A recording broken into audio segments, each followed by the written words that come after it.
Let's begin with a basic explanation of the class trial. So, your votes will determine the results. If you can figure out who done it, then only they will receive punishment. But if you pick the wrong one, then I'll punish everyone besides the blackened, and the one that deceived everyone else will graduate. Now then, to begin with... We already know who did it. Was that? It was Hiro. He does not have an alibi for when the murders took place, and we found him in that suit. Don't try and deny it! You killed them! I didn't! Someone knocked me out! I was asleep the whole time! I don't know anything about it! Shut your murdering mouth, murderer!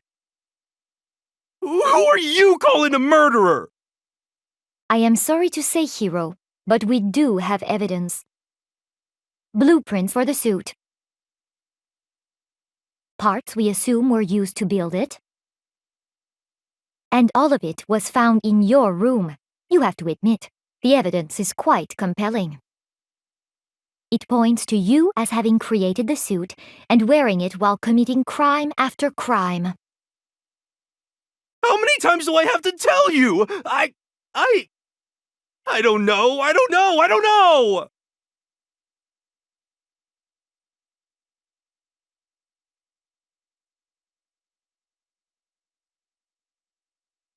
Everything we found in your room. The blueprints, the suit parts, they are all proof enough that you are the culprit. I don't know anything about that stuff! It's not true! It's a conspiracy! Hiro, why? Why did you kill them? No! Just hold on a second!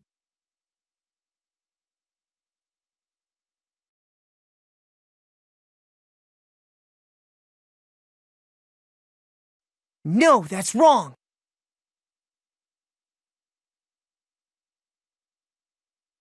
Are we sure Hiro really made those blueprints? What do you mean? Well, take a look at this. It's the note that Hiro wrote, asking everyone to meet up after Alter Ego disappeared. The handwriting's obviously different, wouldn't you say? When you compare it to the blueprints. There's no way you could think the same person made both of them. Unless that person made it a point to disguise their handwriting. No, the differences are bigger than that, I think. Come on! I'm not smart enough to think of trying to change my handwriting anyway. So Makoto, are you saying you don't think Hiro's the culprit? And he's not the only one. I think Hiro's innocent as well. What? Then who was in that Robo-Justice suit? Is it like Hiro said? Was there really someone running around in a second suit? The suspicious individual hidden within the suit. Go ahead, Makoto. Tell them who it was. So? Who was in the Robo-Justice suit?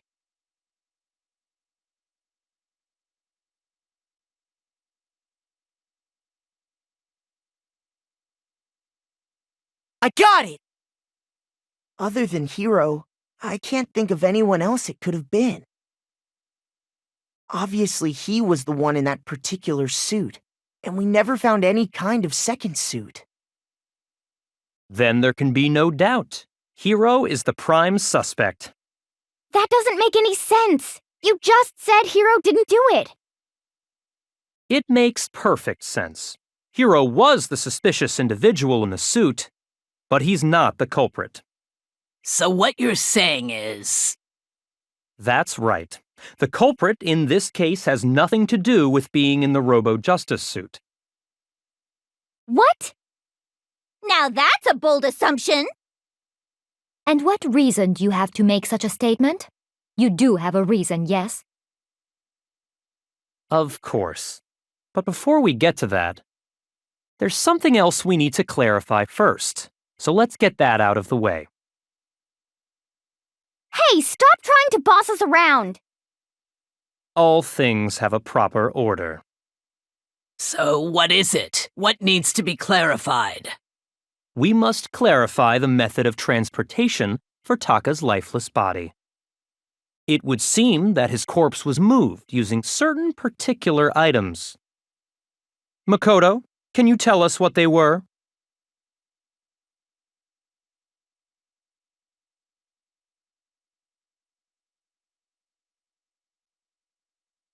I got it!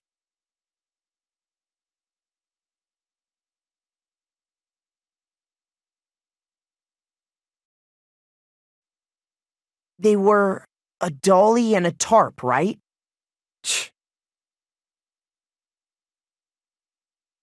So, let's see if I can explain.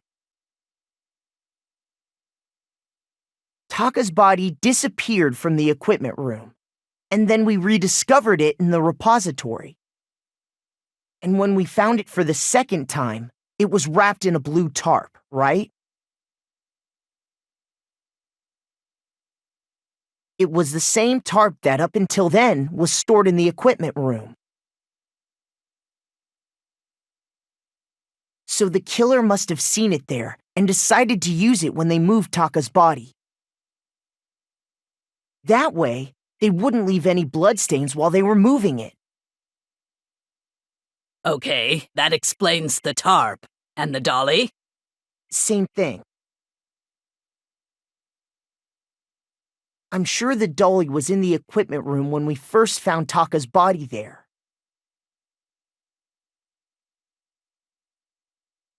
But when the body disappeared, so did the dolly. Later, when Taka's body reappeared in the repository, so did the dolly. In other words, you think they used the dolly to move the body, am I right? But are you sure you are not mistaken? Huh? Are you absolutely positive the dolly was in the equipment room when we found Taka's body? That dolly was made specifically for moving large objects between the repository and the art room. It would be very strange indeed to discover it had made its way to the equipment room. Is it not possible that it was in the repository all along, and you simply didn't realize it? She's raised an objection. How do you respond? There is no shame in being wrong. Nobody expects much from you anyway. We have all accepted the fact that you rarely understand what is going on around you.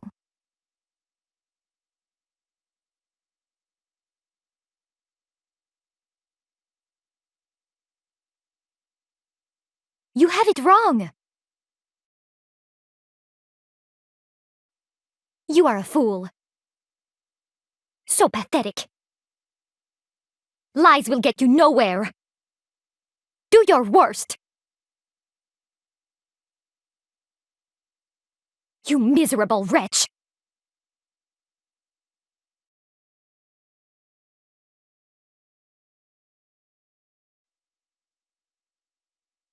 I cannot agree. This should prove it!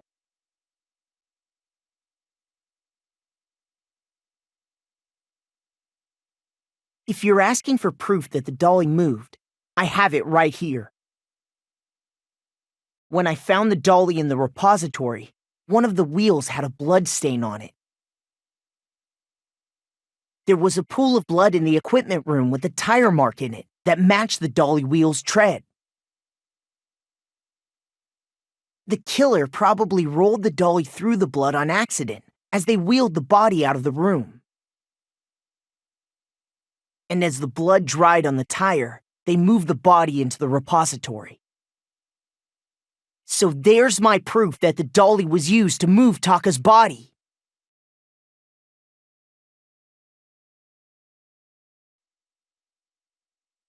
Well, anyway, that was just something we had to get out of the way. Let's get back to the main subject. Yeah, the subject of how Robo Justice didn't do it.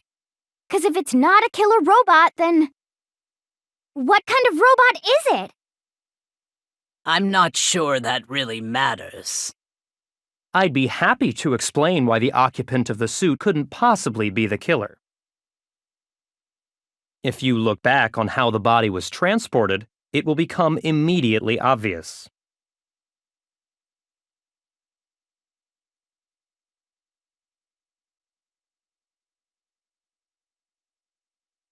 As we know, Taka was killed in the equipment room. And from there, the body was moved to the repository, correct? Yeah, the culprit wrapped the body in the tarp, then loaded it onto the dolly and wheeled it off, right? Now, keep in mind that the dolly doesn't have a handle. Well, yeah, but even without a handle, all you'd have to do is bend over. Then you could push the dolly no problem.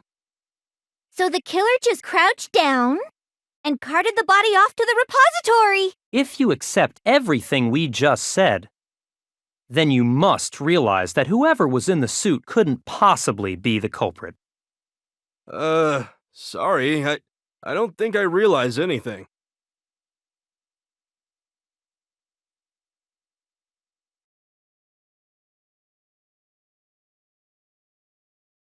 No, that's wrong.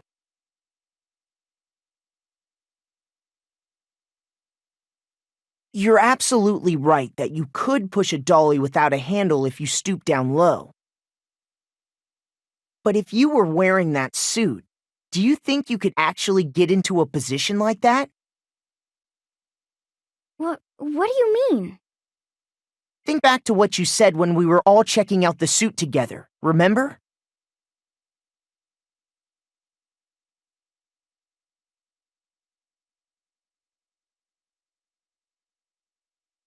When you're in that suit, not only can you not see your feet, but you can't even bend at the waist. Am I right about that? Now that you mention it, yeah.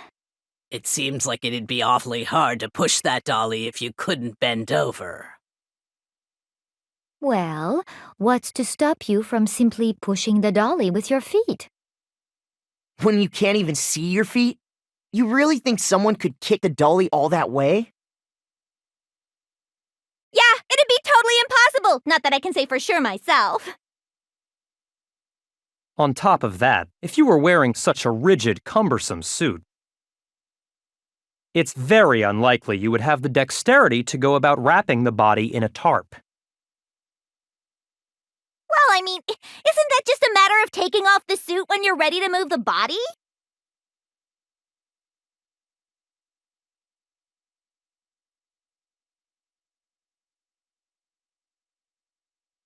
I got it!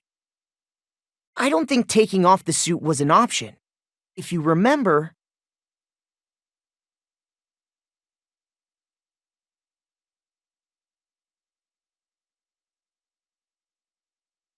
That's true. It seems impossible to put the suit on or take it off without help.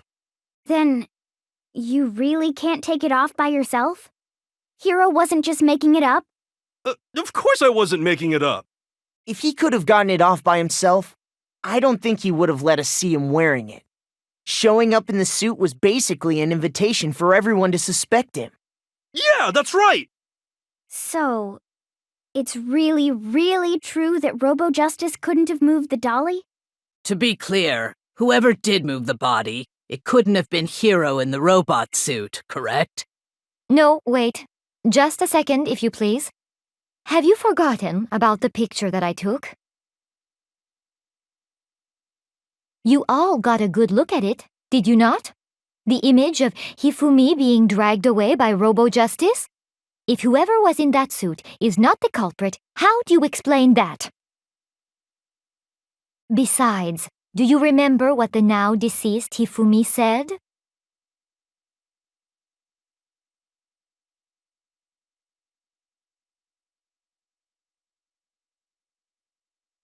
So long as those facts exist, the proper conclusion is beyond question. The individual inside the suit and the culprit are one and the same. It was Hiro, without a doubt. Yeah. Yeah, that's gotta be right. Hold on a second! It's still far too early to reach that conclusion. Besides, there's no hurry to decide who did it. Before we rush to a verdict, shouldn't we explore every single possibility? Instead of seizing on one viewpoint, the truth is uncovered by analyzing things from every angle. Perhaps, but where do we go from here? Let's review this series of unfortunate events from the beginning. Maybe we'll uncover something new. What a pain in the ass! I don't disagree, but our lives are on the line. If this is what it takes, we have to do it. Plus, maybe we'll get to find out where the heck Kyoko was when everything went down. All right then, let's take another look back at what happened. I suppose we could start with this morning. 4 of us gathered together in the dining hall: Makoto, Hina, Kyoko, and myself. We waited there for quite a while, but nobody else showed up, so we went to look for everyone. That was around 8 a.m. And as soon as we split up, Kyoko went missing. Soon after that, Hina found Celeste in the rec room and quickly came to get Makoto and me. It seems I was unconscious for about an hour after I was attacked by my mystery assailant. I know it was an hour because I remember being attacked a little after 7. That was when we saw Celeste's picture and discovered that her assailant had been wearing a strange costume. As it turns out, it was Robo-Justice. It also soon became clear that this same Robo-Justice had abducted Hifumi. We were soon joined in our search by Byakuya and Toko, and then went on to find Hifumi in the library. He was injured, so we took him to the nurse's office and resumed our search for the suspect. But not long after leaving the nurse's office...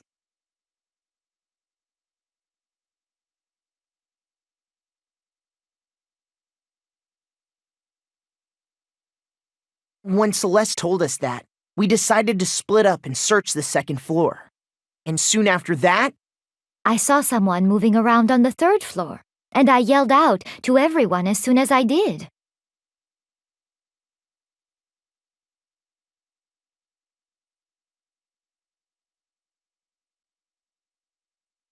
and then...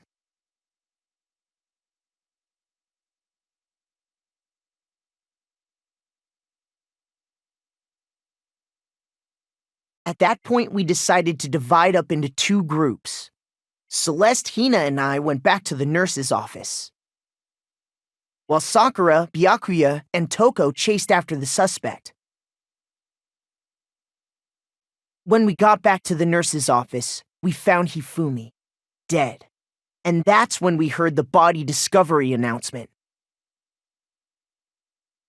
I left Celeste and Hina there and headed back to the 3rd floor to let the others know what had happened. Meanwhile, we had just discovered Taka's body in the equipment room. We must have found both bodies at almost exactly the same time, because we heard the same announcement not long after we discovered his body. And that's when I told you guys about Hifumi. Then the 3 of us headed for the nurse's office. But right after we left the physics lab, we ran into Celeste, who'd arrived after us, and she told us something very surprising.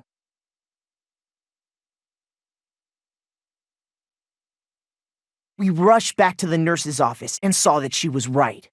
Then we remembered we'd left Toko passed out in the equipment room, so we hurried back again.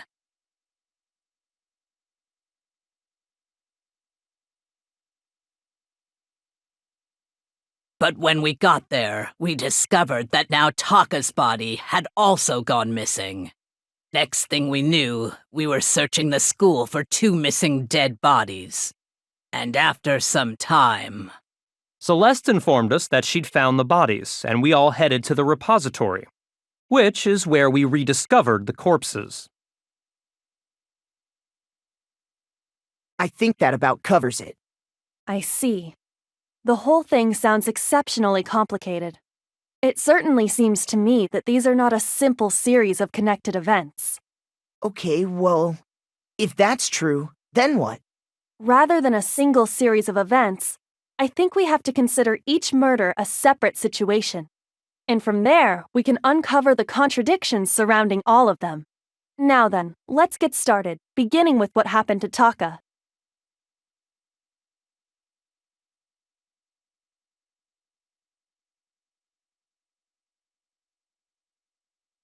So, regarding Taka's death, I wonder if he died before Hifumi, or perhaps it was after? We already know what order they were killed in. Taka came last.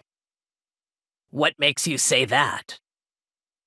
Because of the numbering of the Justice Hammers. It's true that Hifumi was killed with Justice Hammer 3, while Taka's death came from a swing of Justice Hammer 4. See? So it's obvious Taka came after.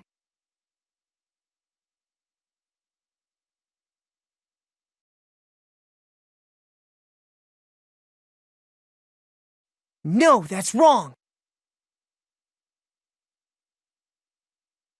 Hold on. There's no reason to assume that the hammers were used in the same order as their numbers.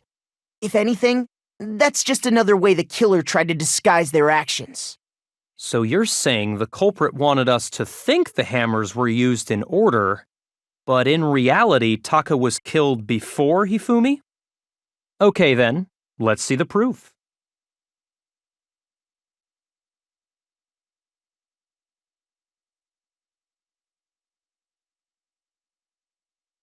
Now I understand! I've got it! Taka's wristwatch! See? Look! It broke with the hands pointing just past 6 o'clock. It must have gotten broken when he was attacked by the killer, because as of last night,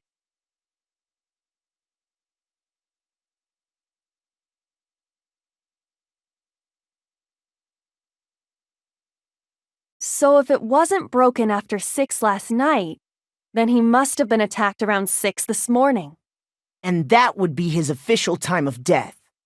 But if that's true, then he was killed well before Hifumi. And before Celeste was attacked this morning, which happened around 7. That's right. Taka was killed before any of the other incidents took place. That simple fact slipped past all of us. We made the wrong assumption about the order of events, all because of those justice hammers. That's exactly why the culprit wrote the numbers on each hammer and had them increase in size. That way, when we saw how they were used in each incident, we'd easily make that wrong assumption. Now, if Taka was killed around 6, then everyone's alibis for his murder go out the window. Because when he was killed, we hadn't met up in the dining hall yet. That may be true in the case of Taka's murder. But all of our alibis still hold true for Hifumi's death. That's right. With him, at least, we're all safe.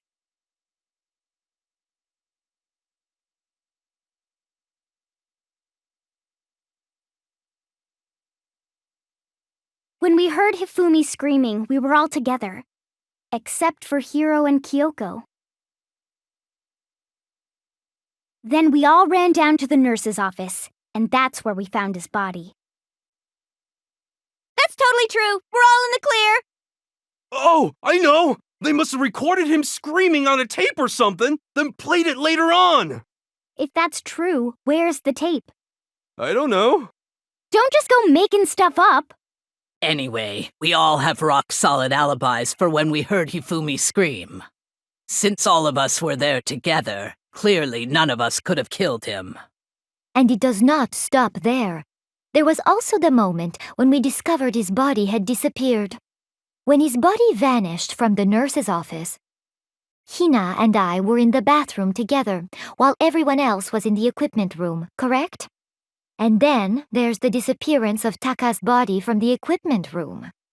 At that time, we were all gathered together in the nurse's office because of Hifumi going missing. Well, don't forget, I was passed out in the equipment room the whole time. Wait, then what if Genocide Jill did it? She could have dragged Taka's body out of there right then! Even if she could pull that off, there's no way she could have done the same with Hifumi's body. Because, as we just established, she was passed out in the equipment room when his body disappeared. Besides, I didn't do either of them anyway. In other words, it is impossible that any of us could have killed Hifumi or moved either of their bodies. On the other hand, Hiro and Kyoko had disappeared, so they most certainly could have done those things. So what now, Kyoko? For now, we can't get fixated on who did it, or we'll just keep going around in circles. So instead of who, I propose we start talking about how. In particular, I think we need to figure out how Hifumi's body got moved. That's true. We searched everywhere, but we couldn't figure out how to explain his body disappearing. And according to what Celeste said,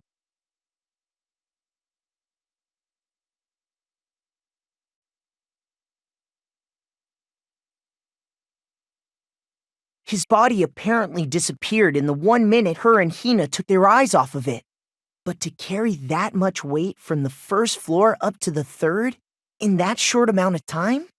Oh man, yeah! There's no way! It'd be impossible!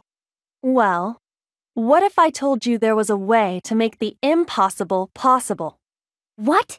How? If the dead body were to move itself. Huh? The dead body moved on its own? No! Not another ghost! I don't think it has anything to do with the occult. I think what she's implying is, we thought Hifumi was dead, but perhaps in reality he was still alive. He was alive? Are you saying Hifumi wasn't carried out of the nurse's office, but simply walked out on his own? But I mean, we found his body. He was dead. Perhaps he was simply playing dead. That it isn't possible.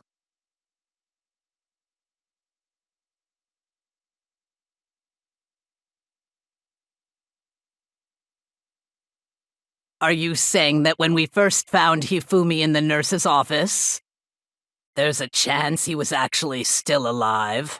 No, it is impossible. Hifumi was dead, without a doubt. And you know that how? Surely you heard the body discovery announcement along with the rest of us. Hifumi's dead body had been found. And that is why the announcement was made. Are we really so sure about that? Maybe the announcement was intended to signal someone else's discovery.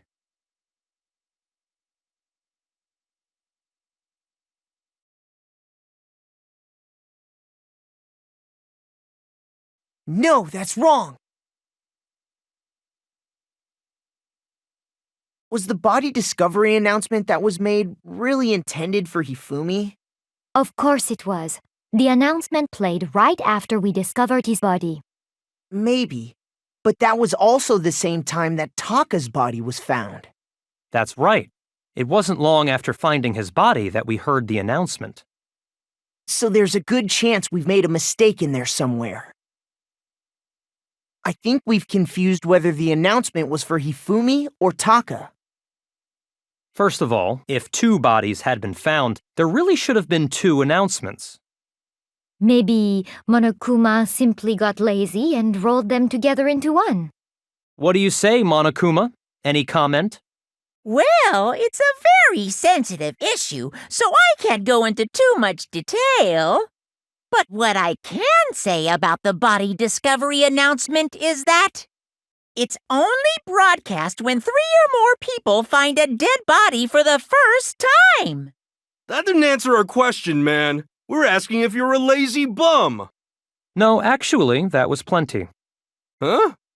He said it's only broadcast when a body is discovered for the first time, which means, even if we find the same body again later, he won't make the announcement again. If that's true, then why was the announcement made again later on? Huh? Later on?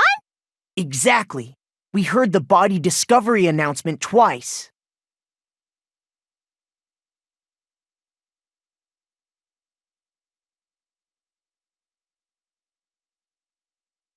I got it!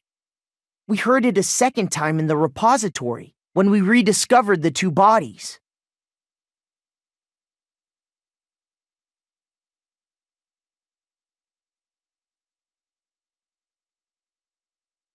It didn't seem weird at the time, but it contradicts what Monokuma just told us, doesn't it? Exactly. If we were actually rediscovering both bodies, the announcement shouldn't have played. Then in reality, when the two dead bodies were rediscovered, one of them was actually being discovered for the first time. So, when we found Hifumi the first time in the nurse's office, he wasn't actually dead yet. Meaning, he wasn't actually found dead until we came upon him in the repository. And that's just part of it. There's one other thing that leads me to believe he was still alive in the nurse's office. Oh, I know! Because he was super good at playing dead! Bada bing, bada boom! That is the worst logic I have ever heard. But honestly, I do not think there's anything that can prove he was still alive. Okay then, let's take another look at the events surrounding the discovery of his body. Then it should become clear whether he was really alive or not. This whole thing is pointless.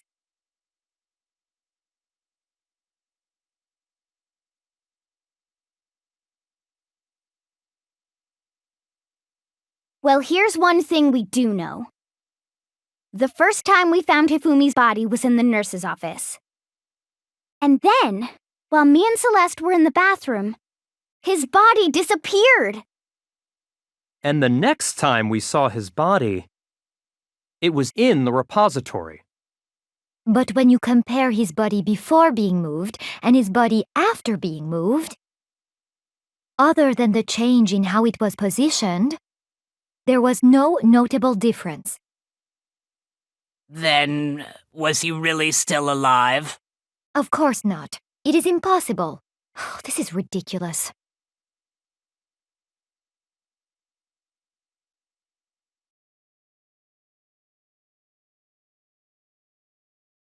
No, that's wrong.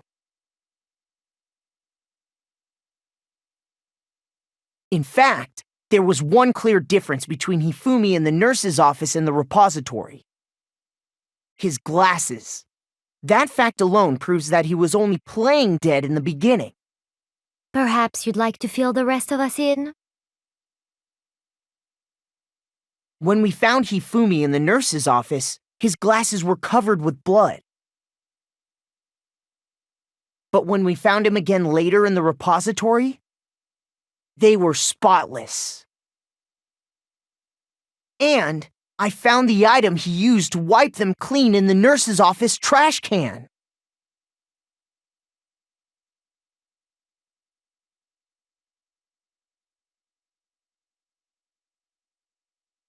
I got it! It was a glasses cleaning cloth featuring a certain cartoon mascot. One look at the bloodstain on the cloth should make things clear. This piece of cloth was used to wipe Hifumi's glasses clean. And the mascot on the cloth is the same one that's on the digital camera, right? And whose digital camera was it? Hifumi's, of course. The character was Princess Piggles from Demon Angel Pretty Pudgy Princess, I think. I highly doubt anyone but Hifumi would have brought something like this to school. I see your point, and the only people here who wear glasses are... I wouldn't be caught dead using a tacky piece of garbage like that. A few tissues is all I need to keep my glasses clean. Then there's no question. It belonged to Hifumi. So what you're saying is... what exactly? What I'm saying is, the blood on his glasses was wiped away using his own glasses cleaning cloth.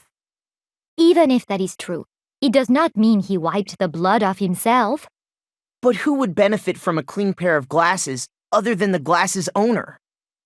That's a good point. Then it must have been him, right? So let's assume that Hifumi was still alive in the nurse's office. He pretends to be dead. Then when he's alone, he wipes his glasses clean so he can see. Then he stands up and walks out on his own 2 feet. And with that, the impossible task of moving his copious corpse becomes possible, wouldn't you say? But then, if he was just pretending to be dead, what was with all that blood? Was it paint or something? The fridge in the nurse's office contains packs of blood for emergencies. He probably used one of those. He figured if he was gonna play dead, he should go all out, so he just dumped it everywhere! But he got crazy with it and had to wipe his glasses off when he was done! God, what an idiot! And if Hifumi was still alive at that point, the disappearance of Taka's body is easily explained. It should be perfectly obvious who must have moved Taka's corpse.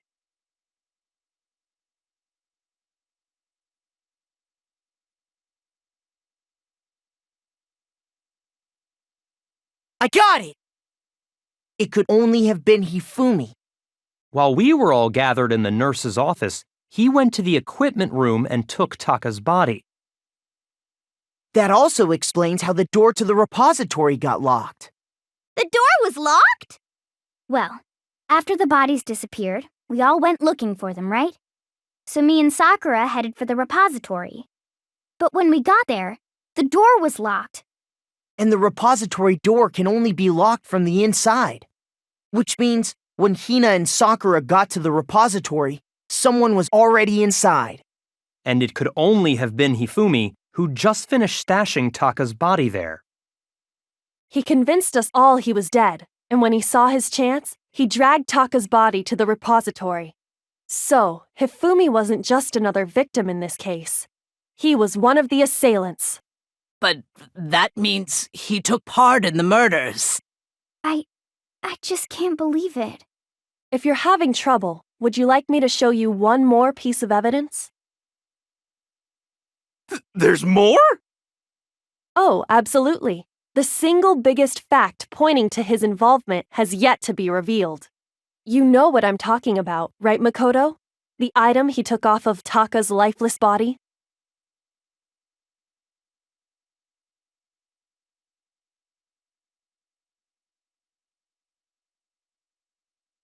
I got it!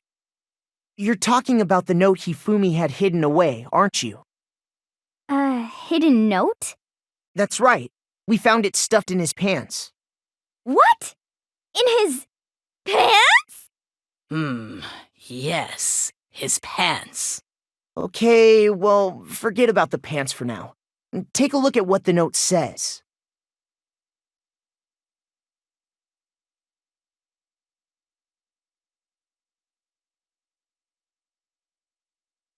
Ah!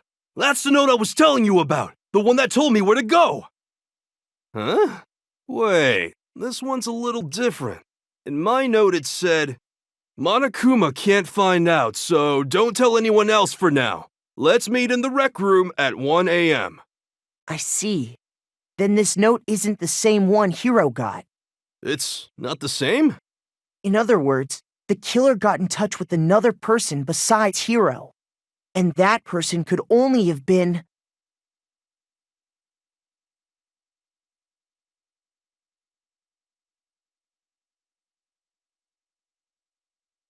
I got it! That's right! Taka! The killer used this note to draw out Taka and murder him. Hello? Over here! Objection! Objection! I don't really understand what's going on, but Hifumi had that letter, right? So whoever wrote it wasn't drawing out TikTok, they were drawing out Huffy! Just to be clear, TikTok is Taka and Huffy is Hifumi, right? Oh, yes! Why must you ruin it every time?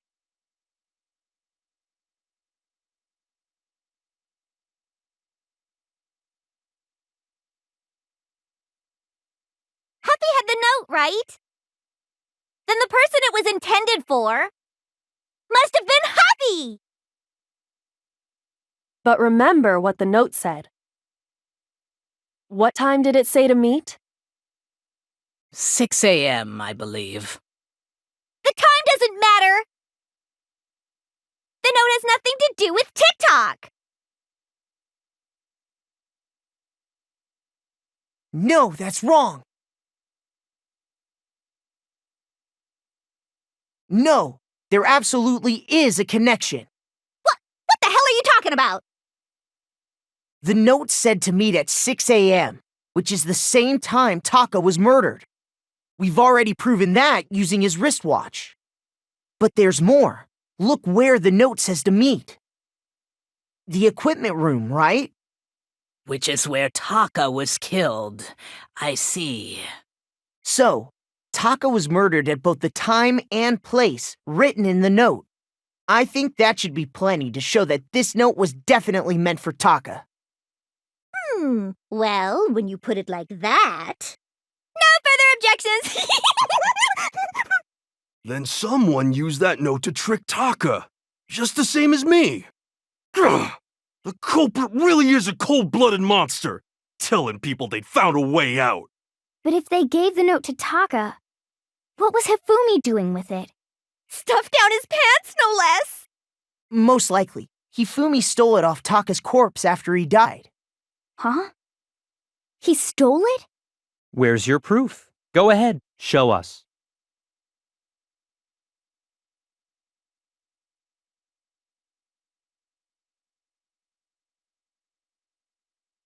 I got it! When I searched Taka's body, I saw that his lifeless hand was gripping a small scrap of paper. If I'm right about this, the sheet of paper this piece came from is... I knew it! It fits perfectly with the note we found hidden on Hifumi. Then Taka's scrap and Hifumi's note. Yup, they're from the same piece of paper. Hifumi had the note meant for Taka, while Taka's corpse still grasped a small piece of that note. There's only one way to explain it. Taka died clutching the note. Hifumi tried to free the note from his death grip, leaving behind only one small scrap. Did I get all that right? That means Hifumi knew the note was important. Exactly, which proves that he was an accomplice in the murder. Whoa. Yeah, after seeing all this, Hifumi was super involved in this whole thing for sure. In fact, he was behind the whole thing. In fact, he's still alive! Sorry, no. When we found him in the repository, Hifumi was truly and completely dead. The second body discovery announcement proves that. So then, who killed Hifumi? Whoever did is the mastermind, the true killer. He was killed in the repository, so he must have been killed not long after transporting Taka's body. So, he must have been killed after Taka's body vanished, but before we found both bodies in the repository. During that time, we'd all split up and were searching for Taka's missing body.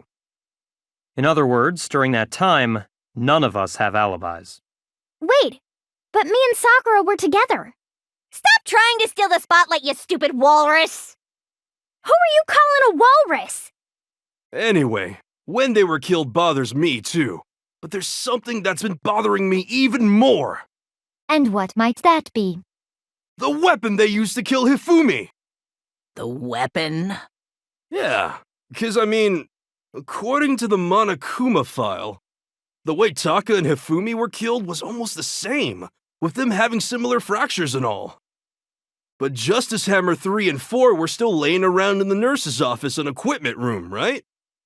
So if Hifumi was killed in the repository, the culprit would have had to grab one of the hammers, kill Hifumi, then put the hammer back where they found it.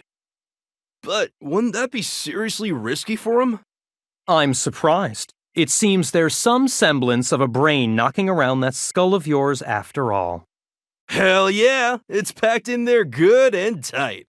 He's right, though. I don't understand it either. The Monokuma file makes it clear that they were killed using similar instruments. But if the hammers were already laying around those other rooms... So the question is, how could the culprit have gotten their hands on either of the hammers? Personally, I haven't a clue. So which hammer was used to attack Celeste? Number 1 or number 2? Those were accounted for in other rooms too. And I don't think either one is big enough to kill someone. Then, Is it not possible they used a different weapon? I don't think it is possible. They were both killed with the same kind of thing, right? So then, what was used to kill Hifumi?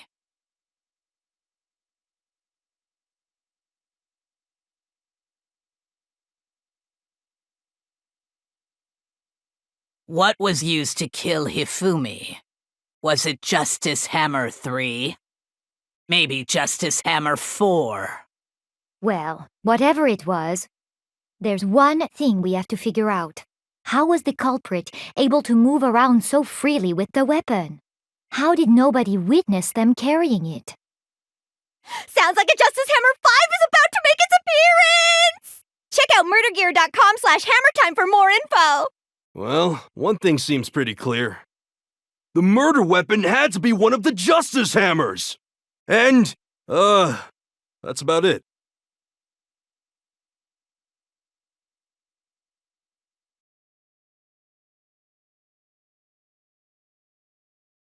No, that's wrong.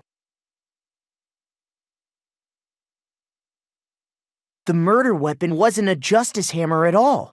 No, it was something completely different. But, seriously? A different weapon?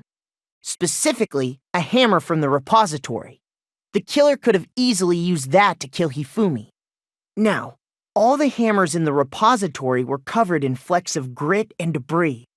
But for some reason, one of them had been scrubbed clean. Huh? And the reason it had been scrubbed clean was most likely because it was used to commit murder. If the hammer got covered in Hifumi's blood, of course they'd have to clean it off.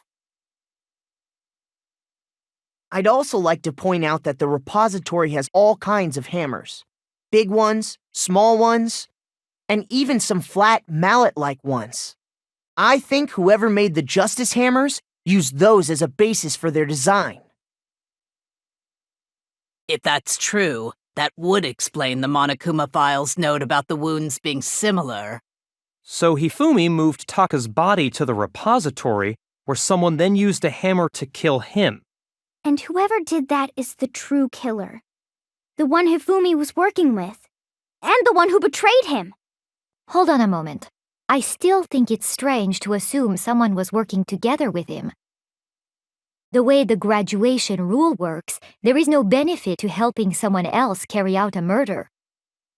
So the idea that anyone would work together like that is simply ludicrous. We talked about this, did we not?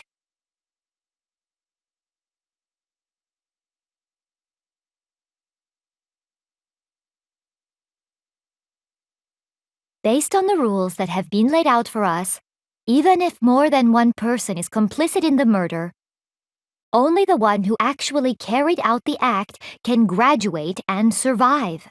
Assuming the rule holds true, it is simply impossible that two people work together on this. That is how the rule was explained to us. But that only really applies if there's one murder, right? In this case, however, there were two murders.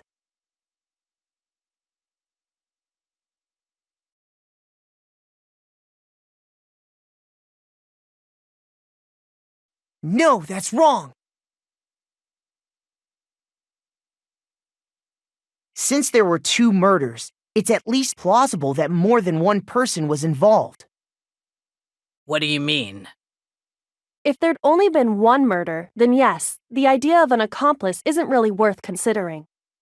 Naturally, if only one person can be saved per murder, an accomplice has no risk versus reward benefit. Risk versus reward benefit? The payoff for working together. The reward that balances out the risk of taking part in the scheme. There's no point in being someone's accomplice if there's no benefit to you. However, if there were some potential mutual reward for the risk, then cooperation becomes possible. You're saying that two people could act as each other's accomplices to commit two separate murders. I think that's what the true killer told Hifumi. They would each have an accomplice for their crime. And based on the case's events, Hifumi would have been the first one to act, murdering Taka. They made him carry out the first murder so he couldn't back out of helping them later on. So in this case, there wasn't one single person committing multiple murders. Instead, each person killed someone, creating two separate incidents. And it only looked like one person because that's how the true killer designed it to look. A single suspicious individual, a similar weapon used in each crime, disappearing bodies. By creating one seamless set of circumstances, they made it look like one person was behind it all. The mastermind picked their target and managed to convince him to go along with their plan. And then, to avoid the no accomplices rule, they simply killed their accomplice. Which, if true, means that betraying Hifumi was part of the plan from the very beginning. That's just awful. How could anyone be so cruel? You think so? I can't help but admire its cunning. Still, their choice of accomplice seems odd.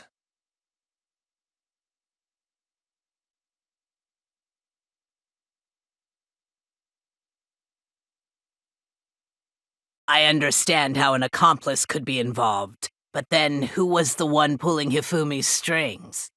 That's problem numero uno right now.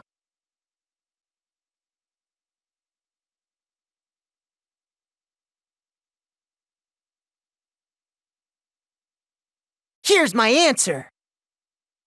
It was Celeste. Ah, so I'm the suspicious individual now, am I?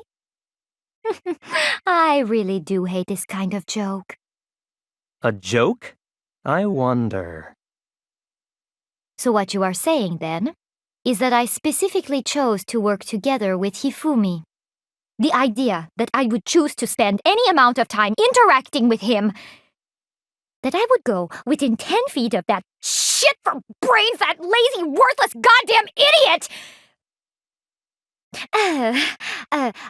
Pardonnez-moi. Just to be clear, there is evidence to support it. Is that so? It is. Throughout the investigation, there was certain behavior that was common only to the two of you. Considering what we've learned so far, it only further proves that the two of you were working together.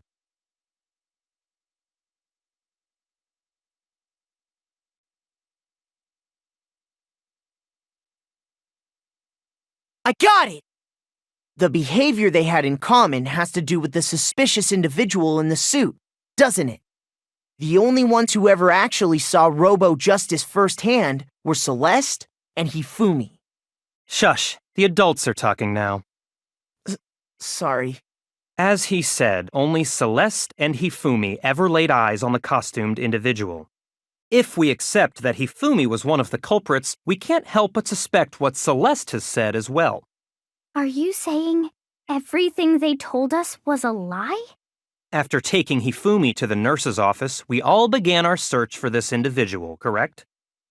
And not too long after that, do you remember what Celeste said?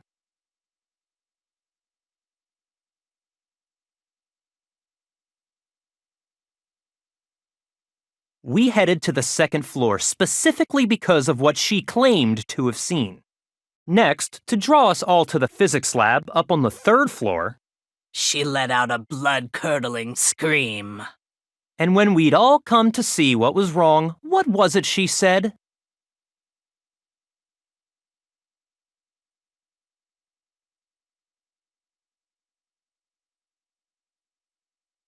Once she'd done her job of getting us all up to the physics lab, it was time for her partner to get to work.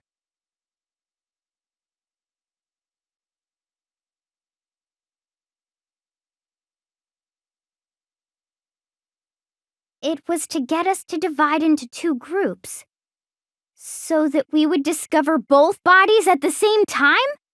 In fact, Celeste was precisely the one who proposed that we split up.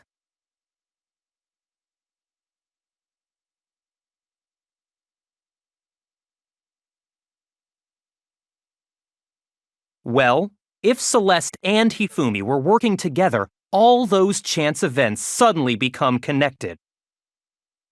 And on top of that piercing cry of yours early on.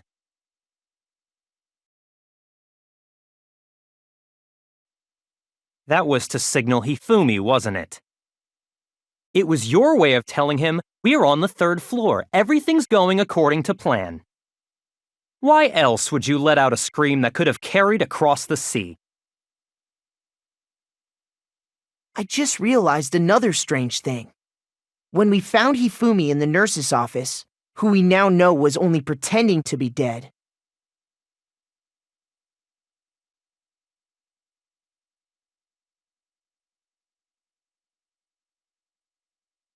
Celeste, you were the first one to say he'd been murdered. You wanted to make sure we wouldn't have any doubt in our minds. I don't believe it. Everything, the whole thing was one big act.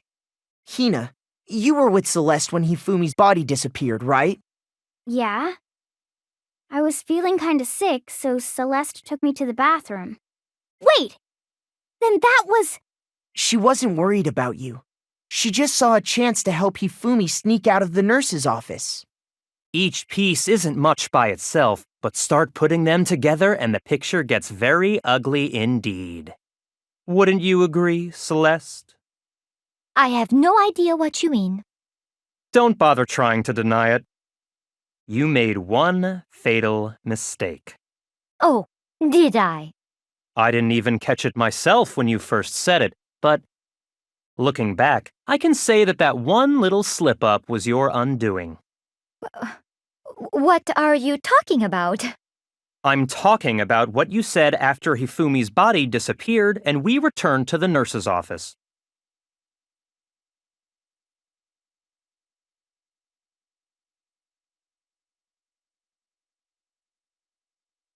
I remember her saying that too, but I don't understand what's so strange about it. Then pay attention. Sakura, Toko, and I were first to discover Taka's body in the equipment room. Then Makoto showed up and told us Hifumi had been killed, so Sakura and I left with Makoto. Once we were in the hall, we ran into Celeste, and the four of us headed to the nurse's office. Now, the entire time we were together, none of us said anything about Taka being dead. Think about it. Celeste's comment doesn't make sense. It was completely out of place. Yeah, I see what you're talking about. Although I don't really get what it means. You hear that, Celeste? Everyone's having some trouble understanding. Could you repeat what you said? If you're really not the culprit, you shouldn't have any problem repeating it, right?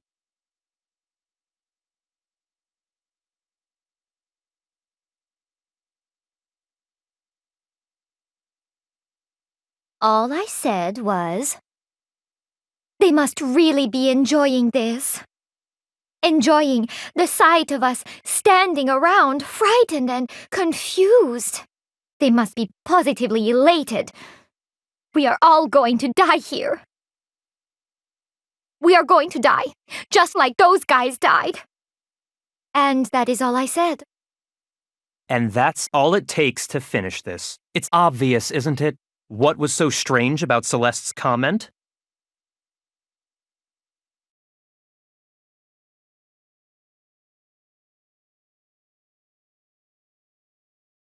No, that's wrong!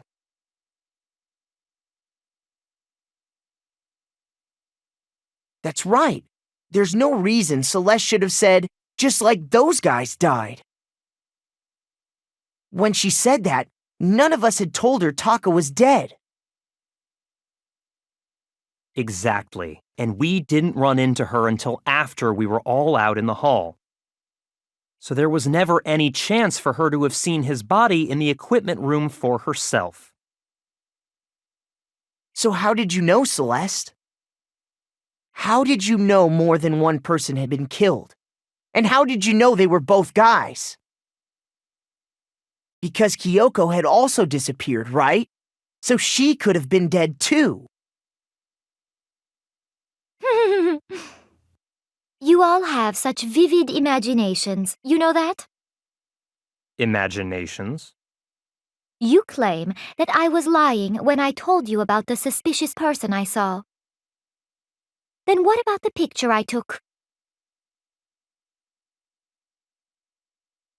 How do you explain this picture of the costumed villain dragging Hifumi away? It has to be some kind of setup, right? So let's put the suit on, and then she used the camera's timer to set up the picture. Have you so quickly forgotten? You are the only one who could have possibly fit into that suit. Plus, I happen to know that this particular camera does not have a timer. In other words, it is an unassailable fact that this is a picture of Hifumi being dragged away. If everything I told you was a lie, how can this picture exist? Simple. Are we sure that's really a picture of the suspect dragging Hifumi away? What could you possibly mean by that? Surely there are other explanations than the one you've offered up. No, there is no other explanation.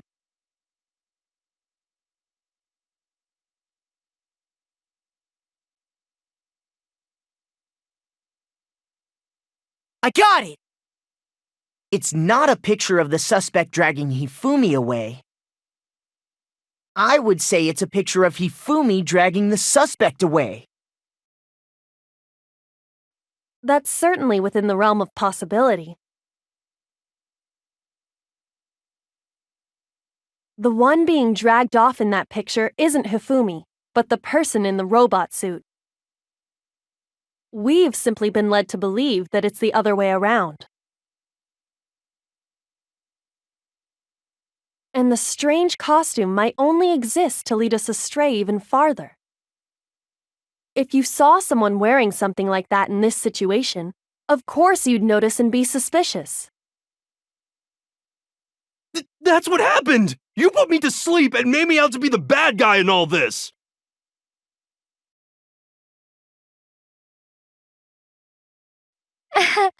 Such a thing is utterly impossible.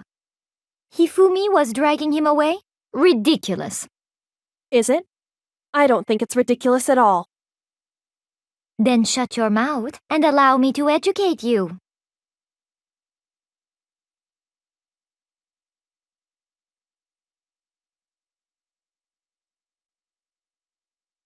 You dressed me up in that suit after I passed out! Then you just draped me across Hifumi and had him carry my weight! You tried to make me look like the bad guy! Like I said, ridiculous. As you can see in the picture, the suspect is standing perfectly upright. If the person inside the suit was unconscious, there's no way they could stand up straight like that. Then the fortune-telling idiot is the culprit after all! No way!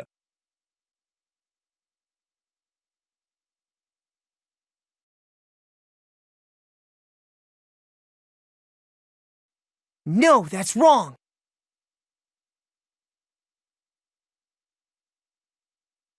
No, even if the person inside the suit were unconscious, they could still stand up like that. Because that Robo-Justice suit had a certain characteristic.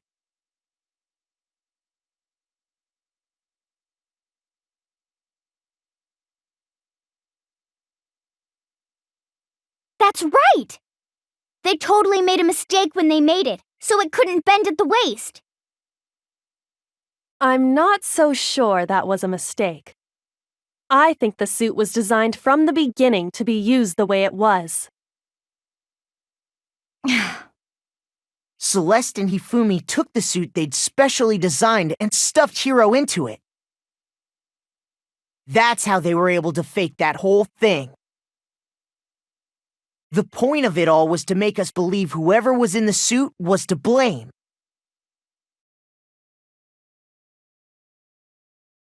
Well then, I suppose this is checkmate. Checkmate?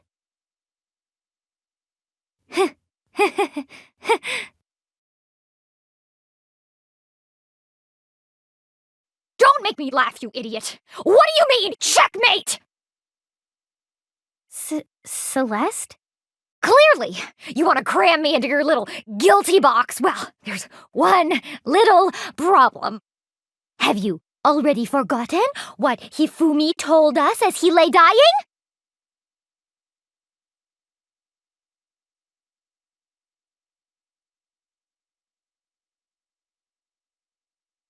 When we asked him who had attacked him, his answer was quite clear, was it not? He said, and I quote, Yasuhiro. In other words, Yasuhiro Hagakure! Wait! But my name isn't really Yasuhiro! It's actually Taro! Your confusing statements don't make any sense. You're only making things more complicated. He did say Yasuhiro, but are we sure he was really pointing the finger at Hiro? What the hell are you talking about? I'll burn you alive! Kyoko, what do you mean by that? Think back to how Hifumi used to talk to us. How did he refer to each of us?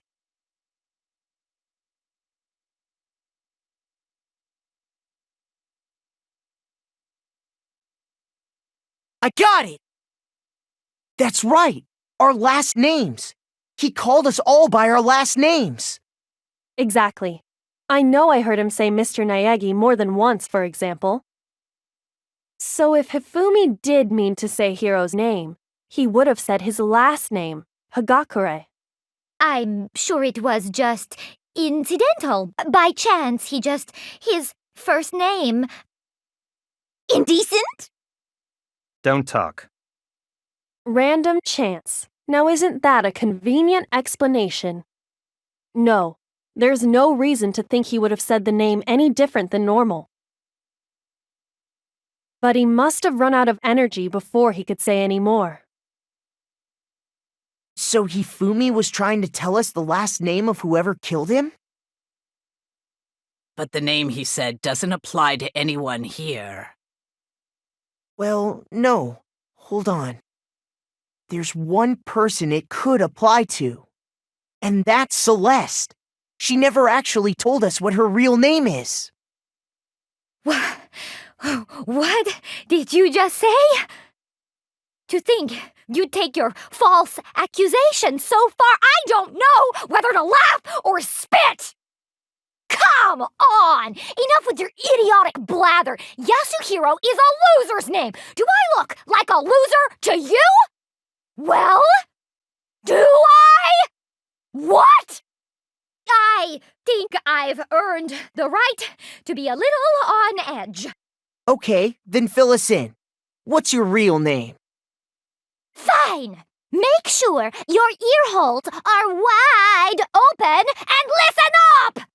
My real name is Celestia Ludenberg. Could you please stop making me repeat myself over and over again?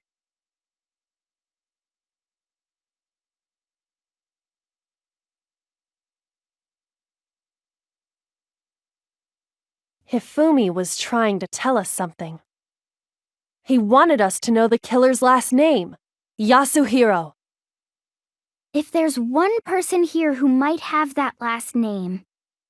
It would have to be you, Celeste. You haven't told anyone what your real name is. How many times do I have to tell you? My name is... Celestia Ludenberg, god damn it!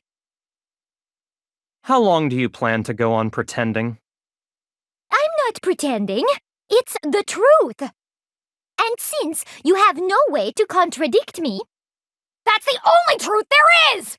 Moron!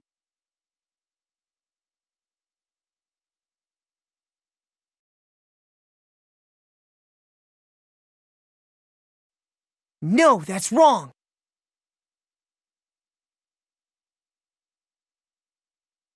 That's it! The handbook! What? Anytime you turn your handbook on, it shows the owner's name when it boots up, right? Monokuma told us all about it before.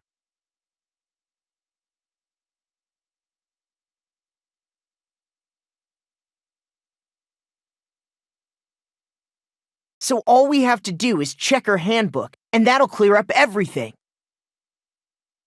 That's how we can find out Celeste's real name. That's an invasion of privacy. I refuse to cooperate. Celeste, can you please just tell us what really happened? Please, just tell us. Even when I'm put in check, it's just my nature not to give up. Because...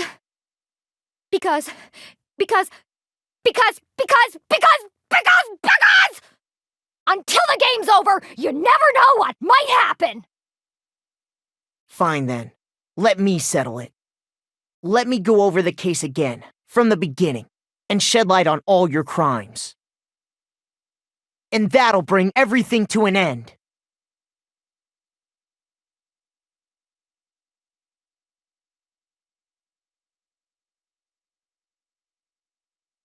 Here's exactly what happened. Before anything, the killer persuaded someone to help carry out the murder. And that person was...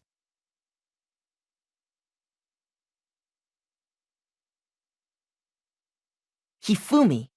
With an accomplice, the killer was able to execute a number of otherwise impossible schemes.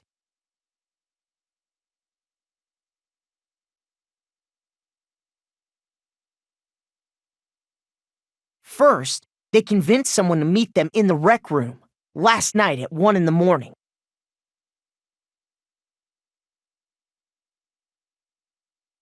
That someone they met with was Hiro. The murderous duo intended to pass Hiro off as the prime suspect, so when they met up with him, they drugged him, knocked him out, and stuffed him into the Robo-Justice suit.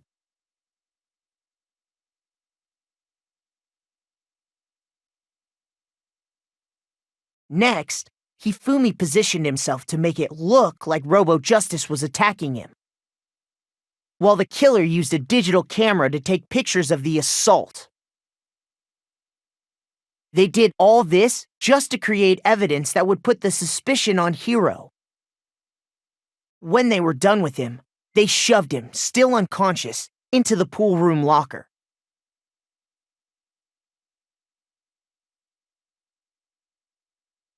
And then finally, at 6 a.m., they moved into the murder phase of their plan. They called Taka to the equipment room.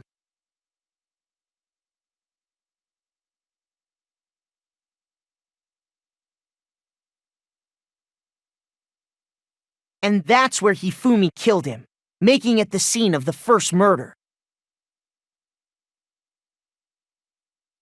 The murder weapon was Justice Hammer 4, which was left there in the equipment room. The reason Hammer number 4 was used was to create confusion about the order of the crimes. So, next they falsified 2 more assault incidents. For these attacks, the killers pretended to be the victims, to solidify Robo-Justice as the suspect. The first fake incident was the attack in the rec room. There, the killers wanted us to see Justice Hammer 1 and the Robo-Justice pictures they'd taken. They wanted to make sure we bought the surprise attack story. The second fake incident was the attack in the library. This time, they planted Justice Hammer 2 and an injured Hifumi to sell us that story. With these 2 incidents, the killers were able to create a certain preconception in our minds that the suspect was increasing the size of the hammers and attacking people in order as they did. We fell right into their trap and started looking for the suspect based on that, but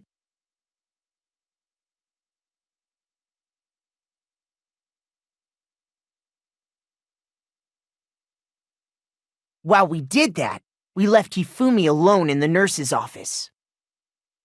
This was exactly what Hifumi was hoping for.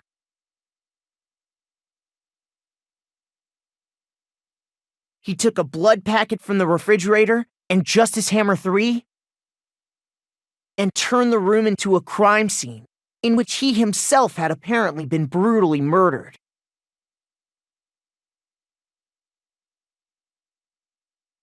He let out a scream to draw us back, and when we returned, that's what we found.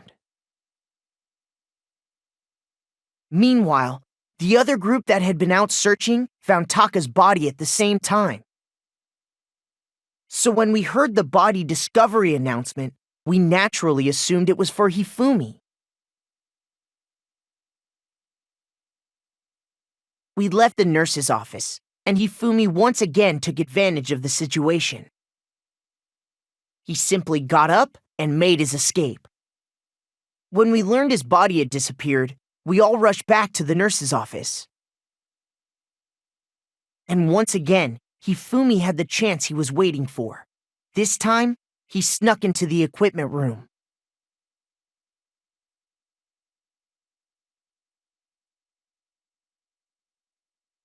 He wrapped Taka's body in a tarp and used the dolly to move it all the way down to the repository. That explains how each of the bodies disappeared.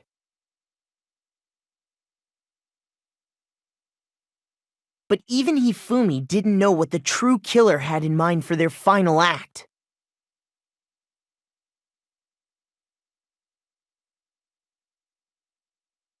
Their plan all along was to kill Hifumi and get rid of the one person who could betray them. And they did it using an ordinary, everyday hammer from the repository. That should cover everything that happened in this case. And the villain behind it all is...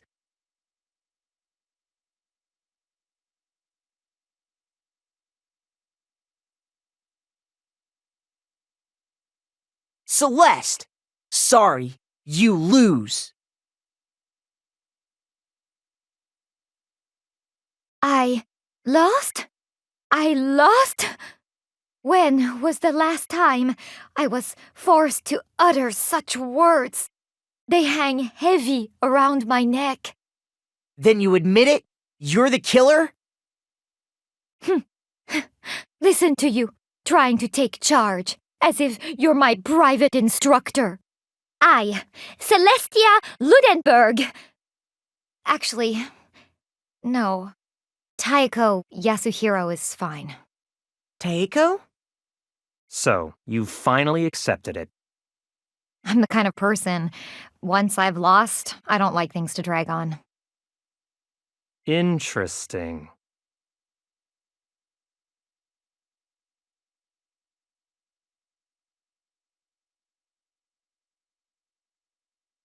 Okay, Monokuma.